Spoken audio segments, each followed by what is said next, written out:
Okay, today we're going to change the spark plugs on a 2017 Toyota RAV4. Going to start out by disconnecting the negative battery terminal just for safety, and then removing this cover, and then we're going to get into some other things, which I'll stop the video and tell you what we're doing.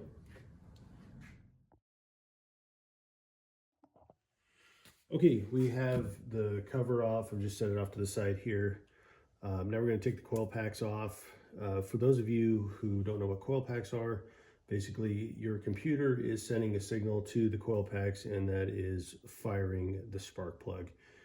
If you are familiar with distributor cap, cars don't really have distributor caps anymore. What they have is a computer that sends a signal down to these, and these send a spark, or send a signal down to your spark plug and tell it when to fire.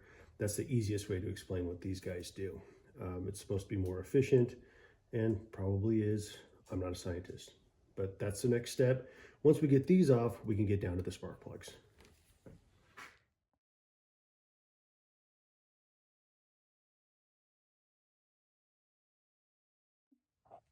Right, we've got them off.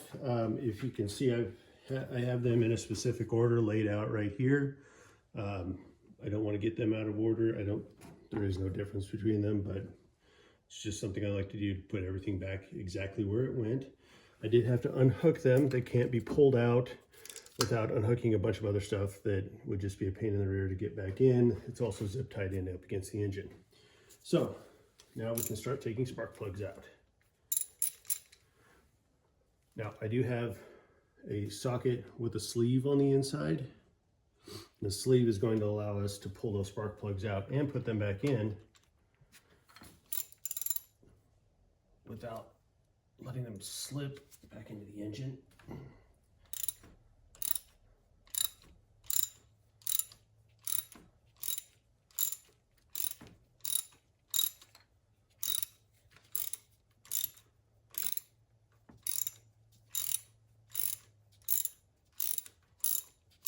The primary reason I'm doing this is because it was recommended by my mechanic, and I'm not going to pay them $400 to do this for something that is this simple.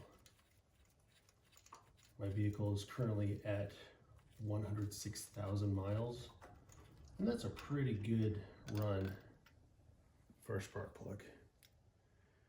You can see those probably look like they're about due. They're not horrible, but it's time to go ahead and replace them. They're pretty burnt. So I'm going to go ahead and get through the rest of them.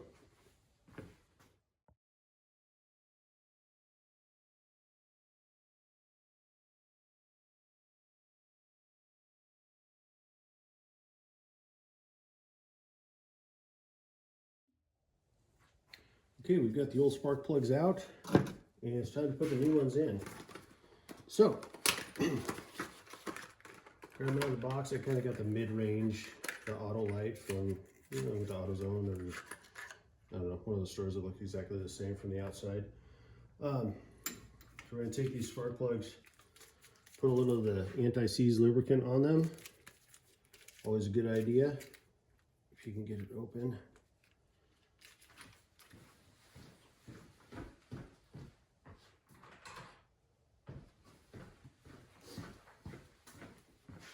That's why I keep scissors in the garage. Okay.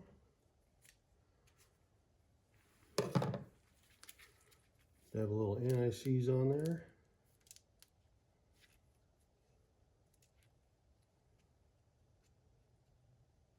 It's probably more than enough.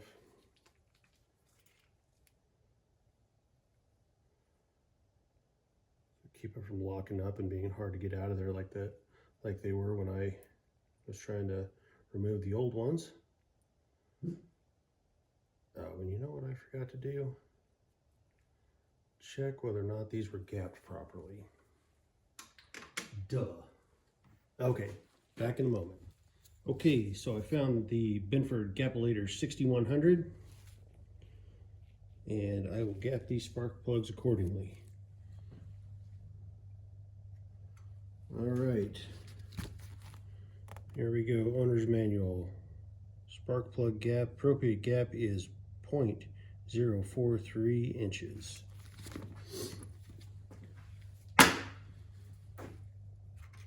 So we get out our gapper, start on the skinny end, run it up until it hits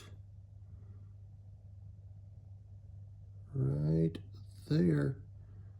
I'm gonna guess all of these are appropriately gapped already, but it never hurts to gap, to get them right perfect, which this one is now. Okay, and I will repeat that process and get these put in to the engine.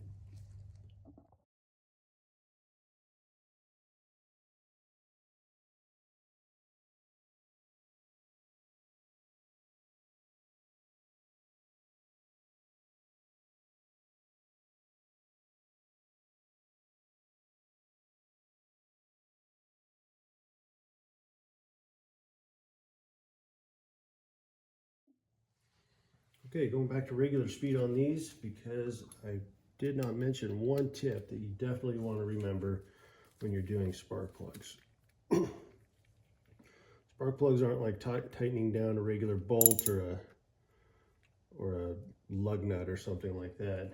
Spark plugs are a little more delicate, and you definitely don't want these to get stuck the next time you go to replace them. That's A, why we're putting this anti-seize on there, and B, why when you do put this into the engine, you're going to want to make sure that you get them snug but not tight. And see how I'm just lightly twisting? Do not force that thread. If it doesn't thread through, back it off, let it catch on its own. Cross-threading a spark plug is a nightmare. You will be seeing a mechanic if you cross-thread a spark plug, unless you feel like pulling the top in and getting down there yourself, which I do not. That is not something that I want to do. So what I'm doing is just getting in there, getting it until the socket can get a little grip on there. And then I'm spinning it around, getting it tight, and then see, now I feel pressure. Just a little bit of pressure. I'm not wrenching down on it, I'm not pulling hard. I'm just giving it a little bit, just snug it down in there. And that's all I'm giving it. It is tight, but it's not so tight that when I go back to do these, I'm gonna have to get out a pry bar or something like that to get these out. Just a little twist is all they need. Just a little twist after you feel force. That's it. That's all the tighter they need to be. Now we can go ahead, put our coil packs back in. Go ahead and line them up with where your bolts are gonna go. Right there, like that. Then we're just gonna reverse everything we did by putting the bolts right back where they go. Just like that. Then I'll tighten these up after the video's over. I'm not gonna bore you with all this, but I'll get these all tightened up. Get these plugged back in, because guess what? The engine's not gonna run very well if those aren't plugged in. The computer's not sending any signal to tell those brand new spark plugs to fire. And you know what? I probably ought not end this video without starting the car to prove to you that I actually did my job right. So I'll be back in just a moment. All right, here we go. Let's fire it up.